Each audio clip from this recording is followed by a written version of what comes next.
CEO of Sempri.ai, globally recognized national security expert, United States Air Force Brigadier General, retired former B-2 stealth bomber pilot, former senior director of strategy at the National Security Council in the White House. Innovation while serving in the White House has led to a reset in national security and public policy regarding telecommunications in the United States as well as globally.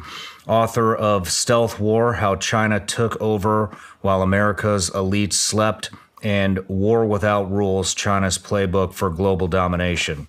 Received the Defense Superior Service Medal, Legion of Merit, Defense Meritorious Service Medal, and Joint Service Commendation Medal.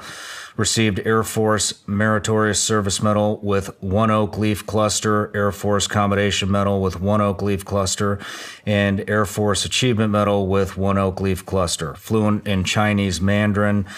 Under General Spalding's leadership, the 509th Operations Group, the nation's only B-2 stealth bomber unit, experienced unprecedented technological and operational advances.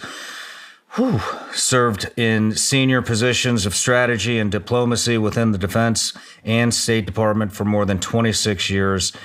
Senior fellow at Hudson Institute, 5G/6G Technology Commissioner with the Global Tech Security Commission, and I think that covers it. Am I missing anything? Yeah, there's probably some things in there, but they don't really matter. Wow. But never actually met a stealth bomber pilot. So,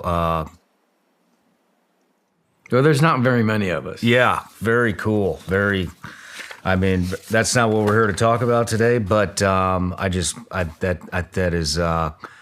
that's really cool. I've never even seen a stealth bomber in person. It's because they're so stealthy. Yeah, I guess that makes sense, right? So I want to talk to you today a lot about 5G technology, what you're doing with your company, and I want to talk a lot about China and where you think they might have us cornered, things we need to look out for, things that you just want the general population to be aware of.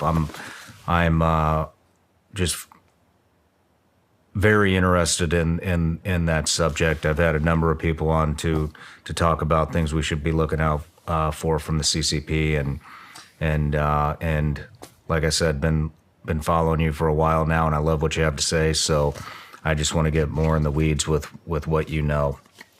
But before we do that, I have a Patreon account.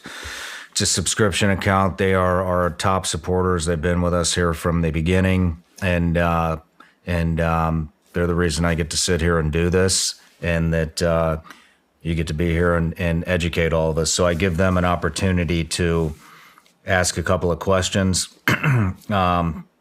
Couple of good ones here. First one is from Gregory Lawton, and he wants to know, do you think China will attempt to take over Taiwan by force? And if so, how? Absolutely. They've been very clear they're going to do that. Xi Jinping has not minced words. We're going to take back Taiwan. How?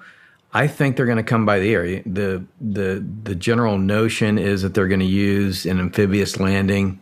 I think they will use elements of maritime forces, but I think that's going to be a massive air invasion. And the reason I think that is because you can go to Unrestricted Warfare, the document written by two People's Liberation Army colonels, and it's a dissection, in addition to a lot of other things, but it's a dissection of the Gulf War, the first Gulf War, and they really talk about the use of combined arms, particularly the Air Force, and how it was used. If you go back to that war, the air power was used to kind of kick down the door, and then everybody flowed in. And I think they're going to do the same thing. Obviously, they have been studying us for a long time. When do you think this is going to happen? At any time. Literally at any time.